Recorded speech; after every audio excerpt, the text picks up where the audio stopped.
묵상 기도하시겠습니다.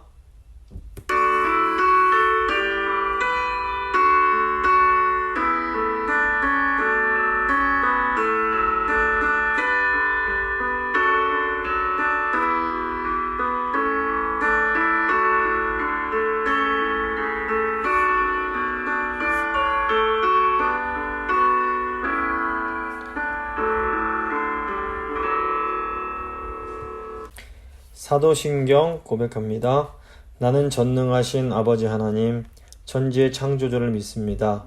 나는 그의 유일하신 아들 우리 주 예수 그리스도를 믿습니다. 그는 성령으로 잉태되어 동정녀 마리아에게서 나시고 본디오 빌라도에게 고난을 받아 십자가에 못 박혀 죽으시고 장사된 지 사흘 만에 죽은 자 가운데서 다시 살아나셨으며 하늘에 오르시어 전능하신 아버지 하나님 우편에 앉아 계시다가 거기로부터 살아있는 자와 죽은 자를 심판하러 오십니다.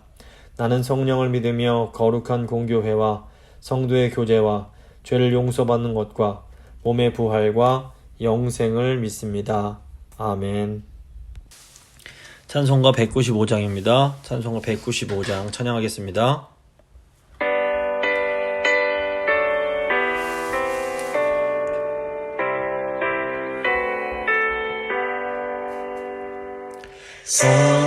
성령이여 우리 찬송 부를 때 진심으로 찬양하게 하소서. 성령이여 우리 기도 드릴 때 우리 곁에 계셔 일러주소서.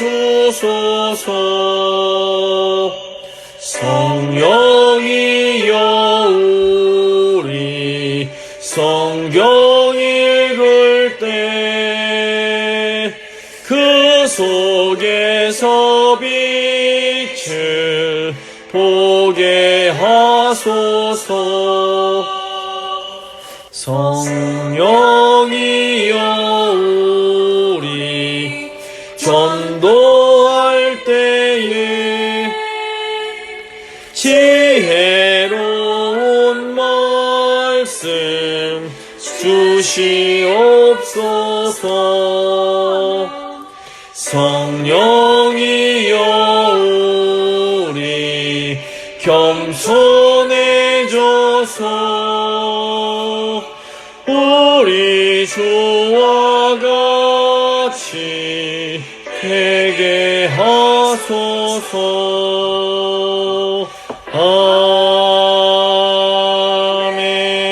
아멘. 기도하시겠습니다. 하나님 감사합니다.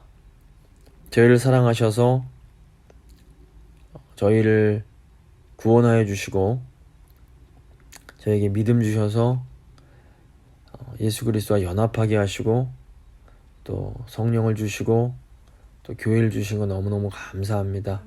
하나님 오늘 또 성령님과 또 성령을 통해서 저희가 이루어진 교회를 함께 배우려고 합니다. 주님, 이 말씀 통해서 저희가 하나님께 받은 그 은혜가 얼마나 크고 그것이 얼마나 감격스러운 것이고 위대한 것인지 다시 한번 기억하게 하시고 하나님께 감사하며 주님 주신 믿음을 기뻐하며 주님을 위해서 살 수 있도록 주여 도와주시옵소서. 오늘 말씀 들으시는 성도님들 가운데 성령님이 역사해 주시고 깨달음의 은혜를 주시고 하나님을 찬양하는 이 시간 될 수 있도록 주여 도와주시옵소서. 감사드리며 귀하신 우리 주 예수 그리스도의 이름으로 기도합니다. 아멘. 오늘 주신 하나님 말씀은 에베소서 1장 10절부터 13절 말씀입니다. 에베소서 1장 10절부터 13절 말씀 제가 봉독해드립니다. 하늘에 있는 것이나 땅에 있는 것이 다 그리스도 안에서 통일되게 하려 하심이라. 모든 일을 그의 뜻의 결정대로 일하시는 이의 계획을 따라 우리가 예정을 입어 그 안에서 기업이 되었으니 이는 우리가 그리스도 안에서 전부터 바라던 그의 영광의 찬송이 되게 하려 하심이라. 그 안에서 너희도 진리의 말씀 곧 너희의 구원의 복음을 듣고 그 안에서 또한 믿어 약속의 성령으로 인침을 받았으니. 아멘. 오늘은 하이델베르크 교리문답 53, 54문 함께 공부해 보도록 하겠습니다. 이 사도신경의 내용은 총 12가지 항목으로 되어 있습니다. 사도신경을 보시면 크게 이제 세 부분, 성부, 성자, 성령에 대한 부분으로 나눠져 있는데, 그 성부 하나님과 창조, 성자 하나님과 우리의 구속, 성령 하나님과 우리의 성화에 대한 부분으로 나눠진다고 볼 수 있습니다. 저희가 그동안 이제 성부와 성자에 대한 내용을 함께 공부를 했고, 이제부터 이제 성령 하나님에 대한 내용을 한 몇 주 동안 다루려고 합니다. 우리가 사도신경을 고백할 때에 성령을 믿사오며 한 뒤에 이제 쭉 다른 내용들이 나오게 되는데, 이런 내용들을 성령과 관련이 없이 다 별개의 것으로 생각하기가 쉽습니다. 하지만 그 성령을 믿으며 뒤에 나오는 거룩한 공교회, 성도의 교제, 죄 용서받는 것, 몸의 부활, 영생, 이런 것들은 다 성령 하나님과 관련된 고백들이라는 것을 기억할 필요가 있습니다. 오늘 53문, 당신은 성령에 대해서 무엇을 믿습니까? 다 앞부분입니다. 첫째, 그는 성부와 성자와 함께 참되고 영원히 공존하는 하나님이심을 믿습니다.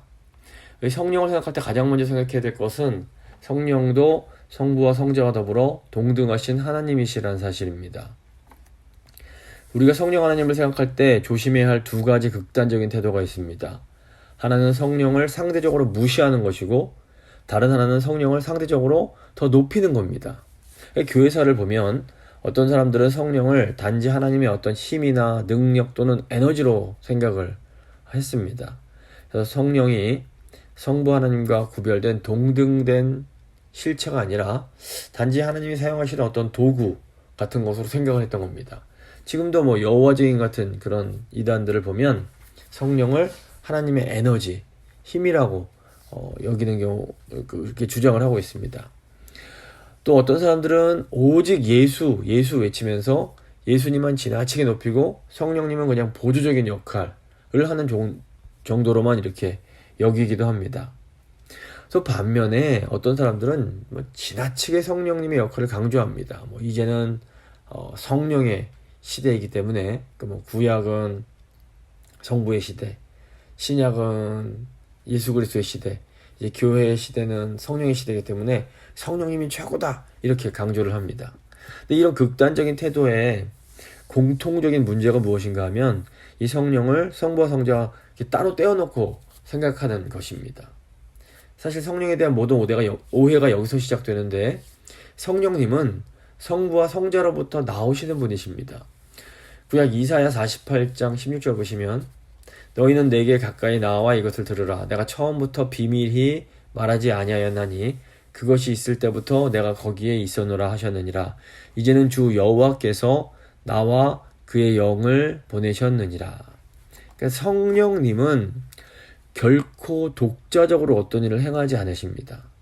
아버지 하나님은 자기의 뜻을 아들을 통해서 보여주셨고, 또 성령은 아들 속에 나타난 진리로 성부의 백성들을 인도하십니다. 그러니까 아버지는 자신의 것을 다 아들에게 이제 주셨습니다. 그리고 아들은 이 세상에서 철저하게 아버지의 뜻에 또 순종을 하십니다. 이게 성령님 역시 마찬가지입니다. 성령님은 자의적으로 말씀하지 않으시고 오직 들은 것을 말씀하시고 또 아들의 영광을 나타내십니다. 그러니까 진리는 예수 그리스도이시며 성령의 역할은 진리이신 예수 그리스도께로 인도해 가는 겁니다. 이게 성부, 성자, 성령께서 늘 이렇게 함께 이렇게 결코 분리됨 없이 이렇게 또 하지만 구별되시도록 계속 이렇게 우리의 구원을 위해서 일하시는 겁니다.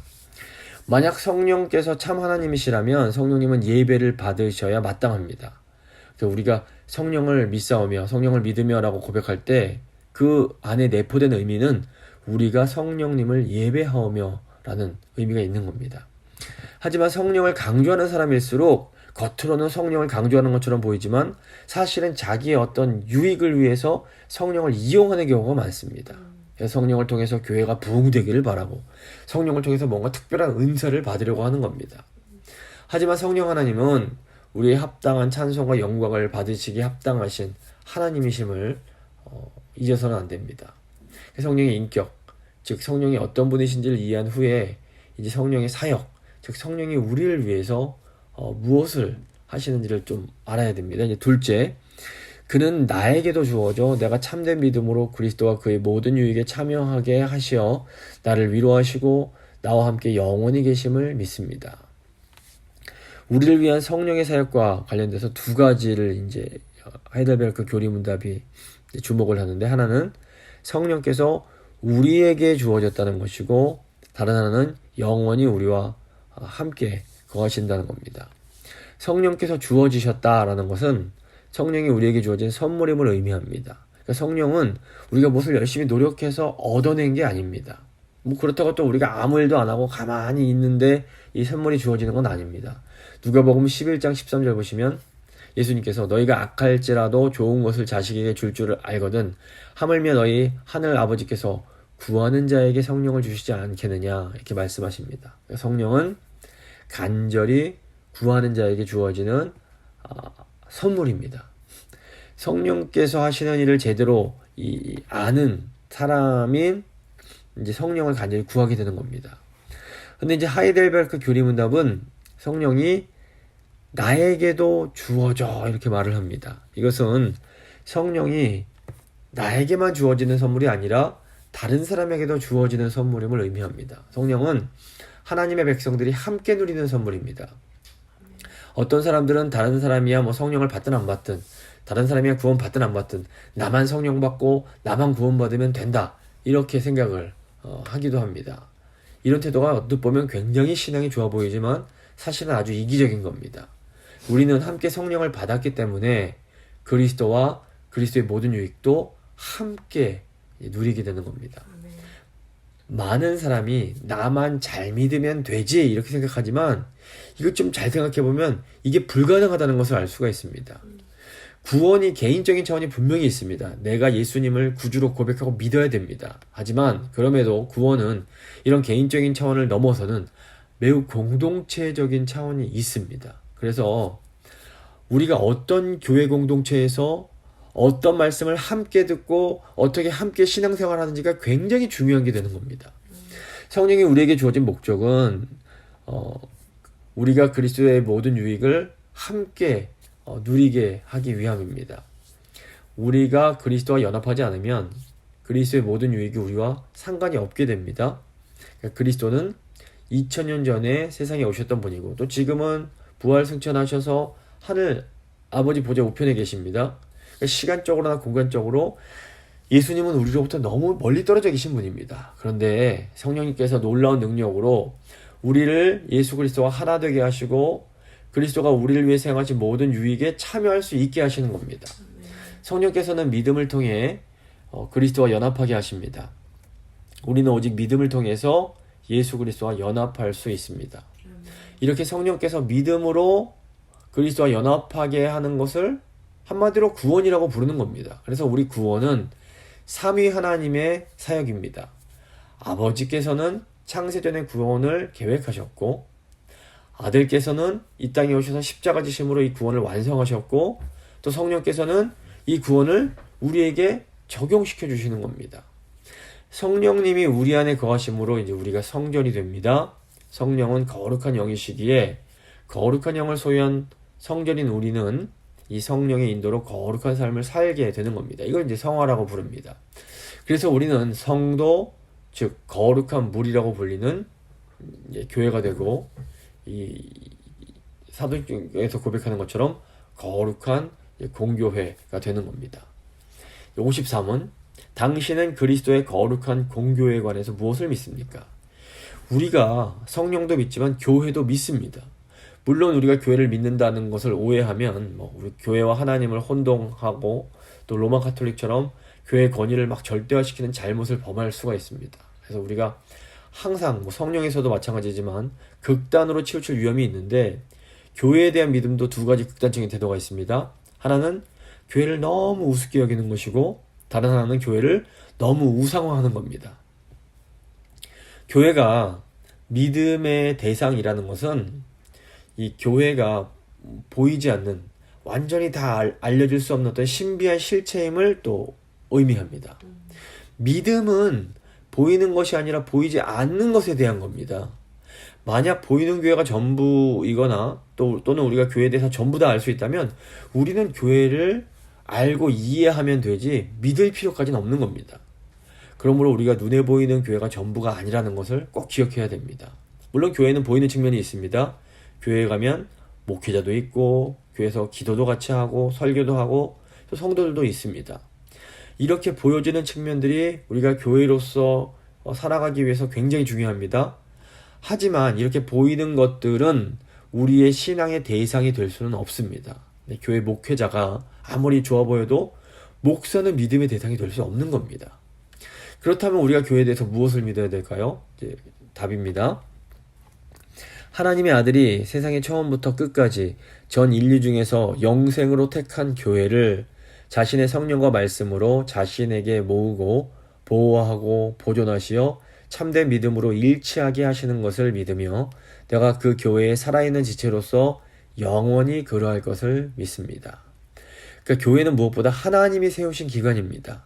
교회는 하나님의 아들이 자신의 성령과 말씀으로 다스리시는 기관입니다.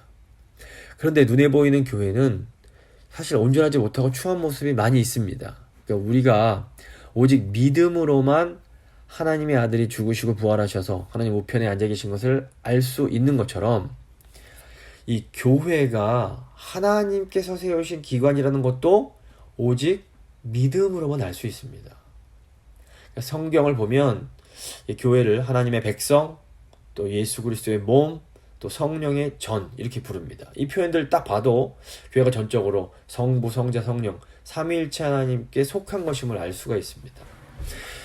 사도신경에서 거룩한 공교회를 믿는다 이렇게 고백을 하는데 여기에 이제 두 가지 특징이 나옵니다. 바로 거룩한, 거룩성과 공교회, 보편성입니다.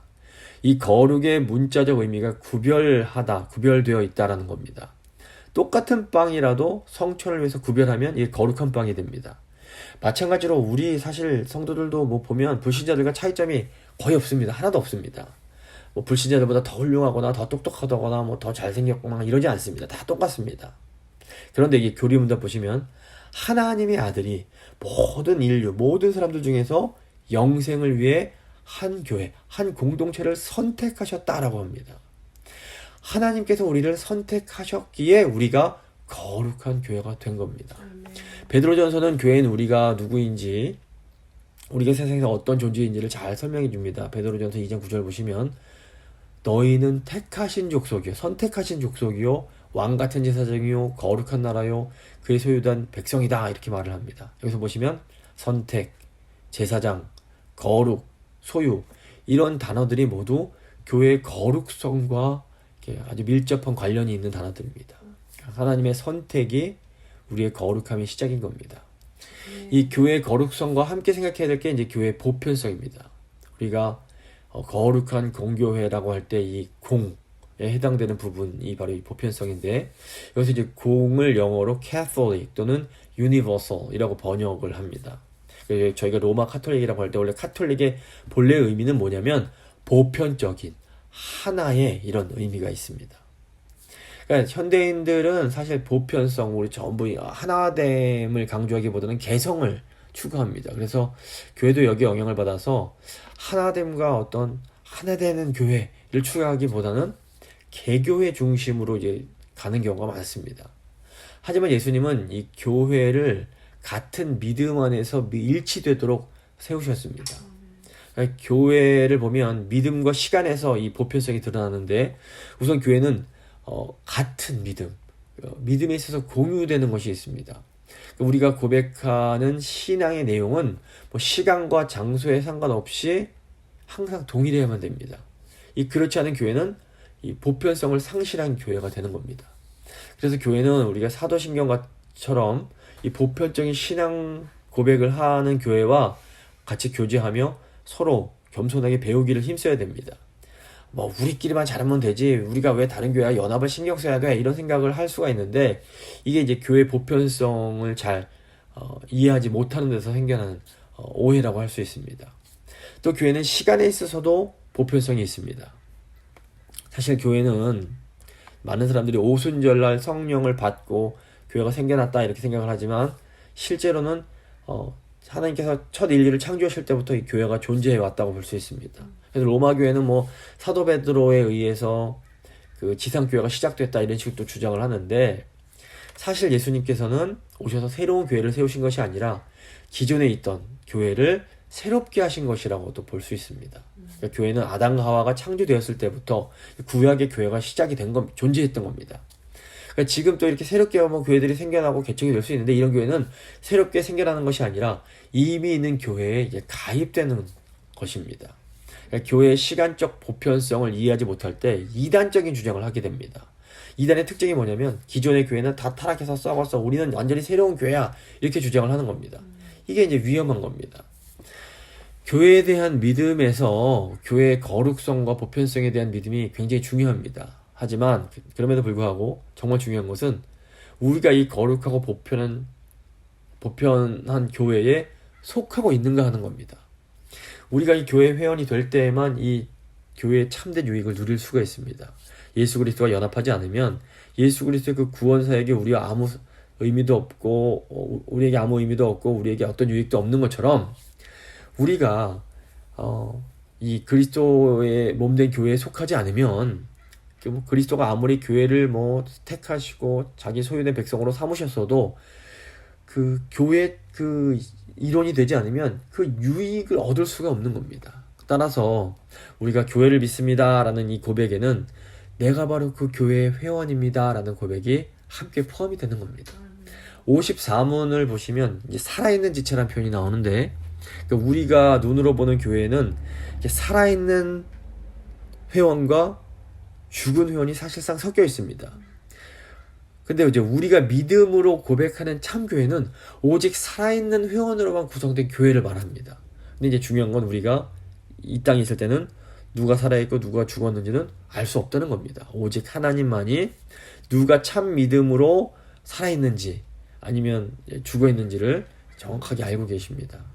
그래서 우리가 살아있는 지체가 되기 위해서는 이 예수 그리스도를 믿는, 나의 구주로 고백하는 이 믿음이 너무 중요한 겁니다. 말씀 마무리 짓겠습니다. 교회는 인간의 이성으로는 다 이해할 수 없는 아주 신비한 공동체입니다. 하나님께서 선택하셨고 아들께서 말씀과 성령으로 이 교회를 다스리십니다. 이 모든 것은 오직 믿음을 통해서만 또 알 수 있습니다. 오직 믿음으로만 우리는 이 교회에 살아있는 지체가 될 수 있습니다. 그리고 우리가 이 교회의 회원이라는 것도 오직 믿음으로만 알 수 있습니다. 그래서 교회는 결국 믿음의 공동체가 되는 겁니다. 저희가 우리에게 성령을 주심으로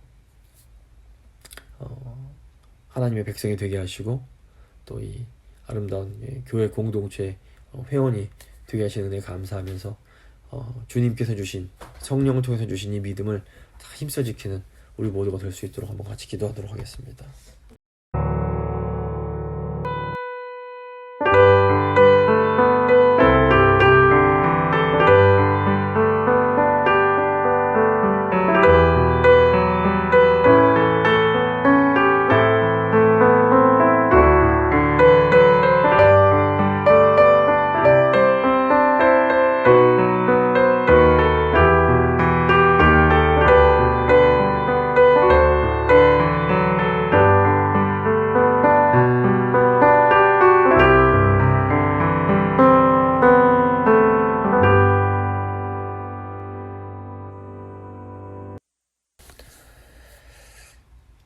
좋으신 하나님, 저에게 성령을 선물로 주시고 성령 통해서 예수 그리스도 안에 있는 그 놀라운 유익을 또 교회를 이루어 함께 누리게 하신 건 너무 감사합니다.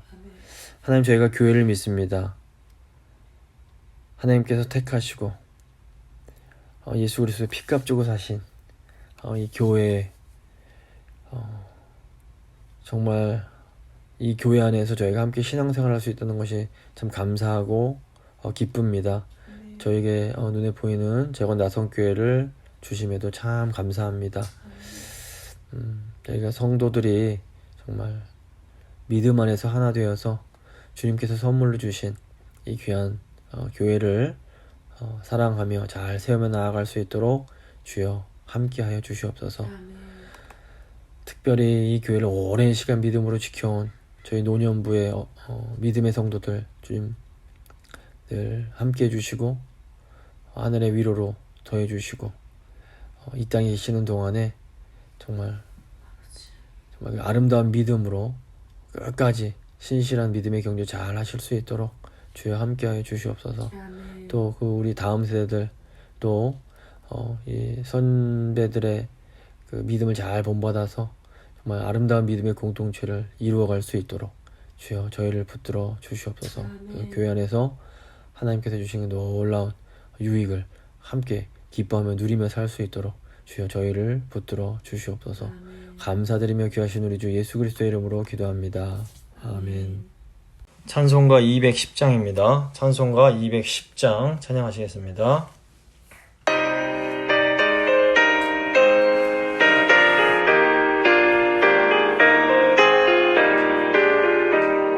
시온 성과 같은 교회 그의 영광 하옵다. 허락하신 말씀대로 주가 친히 세웠다. 반석 위에 세운 교회 흔들 자가 누구랴. 모든 원수에 워싸도 아무 근심 없도다. 생명샘이 솟아나와 모든 성도 마시니 언제든지 흘러넘쳐 부족함이 없도다. 이런 물이 흘러가니 목마를 자 누구랴. 주의 은혜 풍족하여 넘치고도 넘친다. 주의 은혜 내가 받아 쉬운 백성 되는데 세상 사람 비방해도 주를 찬송하리라. 세상 헛된 모든 영광 아침 안개 같으나 주의 자녀 받으오긴 영원 무궁하도다.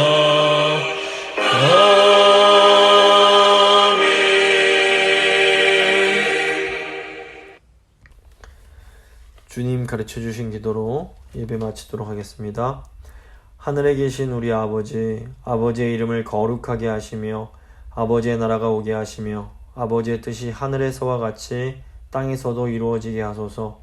오늘 우리에게 일용할 양식을 주시고 우리가 우리에게 잘못한 사람을 용서해 준 것 같이 우리 죄를 용서해 주시고 우리를 시험에 빠지지 않게 하시고 악에서 구하소서. 나라와 권능과 영광이 영원히 아버지의 것입니다. 아멘.